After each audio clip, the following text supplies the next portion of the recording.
ድካም አንዳንዴ ድካም አለ።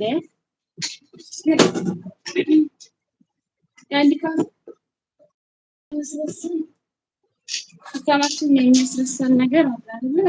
ተስፋ ወደፊታችን ማድረግ የፈለግነው ነገር በጣም ደክሞን በጣም ደክሟችሁ በቃ ነገር ስታስቡ ድካም ይጠፋል።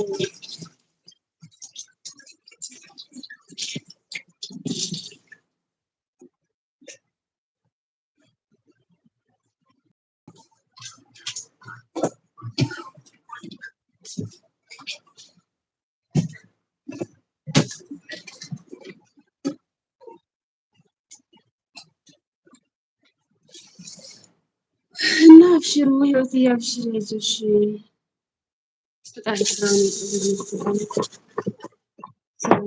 ያላችሁ ስትሰሩ ደግሞ ራሳችሁን ጠብቁ።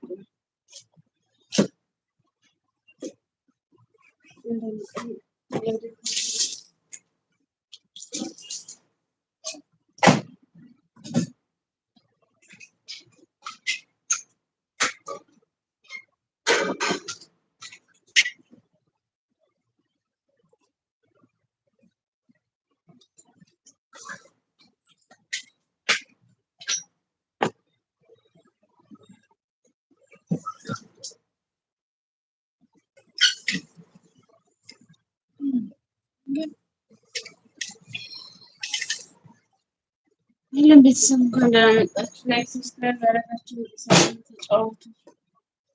ኮሜንት ሀሳብ አስተያየት ኮሜንት ላይ ጻፉ። ልጆች እንኳን ደህና መጣችሁ።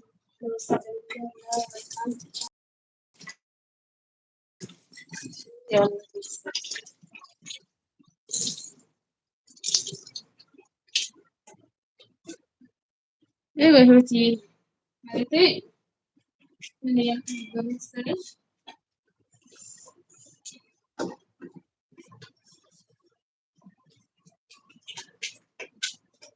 አመሰግናለሁ። የአንዳንድ ቀልጦች ያ ቤተሰብ እና ድካሙ ይደክማል። በተለይ ስራ ላይ ስትሆኚ ብዙ ነገር ስታደርጊ በጣም ነው የሚደክመው። ግን አንዳንዴ ድካምሽ ደግሞ ለዛ ላሰብሽለት ነገር ላለምሽለት ነገር አለ አይደል? ወይ እኮ እንደዚህ ነው ብለሽ ስታስቢ ያን ድካም የምትረሽበት ሰዓት አለ። ወይም ደግሞ በጣም ከባድ ነገር ድካማውን ተኝተሽ ትንሽ ይቀልሻል ወይ ደግሞ በአዲስ መንፈስ ትነሻለሽ። ግን ዋናው ለሰው ልጅ ደግሞ ጤና ነው። በእርግጥ በጣም ከመጠን በላይ ሲደክመን አለ አይደል የሆነ መስመር ያስተናል። በጣም ሲደክመን መስመር እንስታለን። ግን ዋናው ጤና ነው። አብሽሪ፣ አይዞሽ፣ ጠንካራ ሁኚ። አይዞሽ አይዞሽ ሁላችሁም ማለት ነው። ድካም የሰው ልጅ ከደከመ በኋላ ያርፋል። ምክንያቱም እቺ ምድር ተገለባባጭ ናት፣ ትገለባበጣለች። የሆነ ሰዓት ያደከመን ነገር የሆነ ሰዓት ቀላል ሆኖ እናገኘዋለን።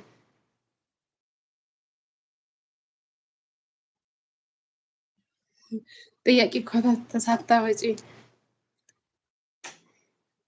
ጥያቄው ማለት ነው እዚህ ስልኩ ላይ አልወጣልኝም ማለት ነው። እህትዬ ጥያቄ ምን መሰለሽ? ስልክሽ ላንቺ ምንድነው? እህትዬ ጥያቄው ይሄ ነበረ ማለት ነው። እና እንትን አለኝ ማለት ነው። አልወጣም አለኝ ማለት ነው። የጥያቄ መጠየቂያው ልክ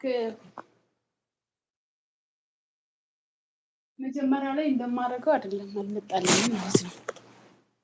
እና ስልክሽ ላንቺ ምንድነው? እህትዬ ጥያቄ ጠይቂኝ ካልሽ ማለት ነው። የዛሬው ጥያቄማ ስልክ አንድ ሰው ስልኩ ለአንድ ምንድነው? ስልኩ ለዛ ሰው ስልኩ ምኑ ነው ማለት ስልክሽን በአንድ ቃል ገለጪው። የዛሬው ጥያቄ ማለት ነው። እስቲ ቆይማ ምን እንዴት መሰለሽ እንደዚህ ስል አልወጣም አለኝ ማለት ነው።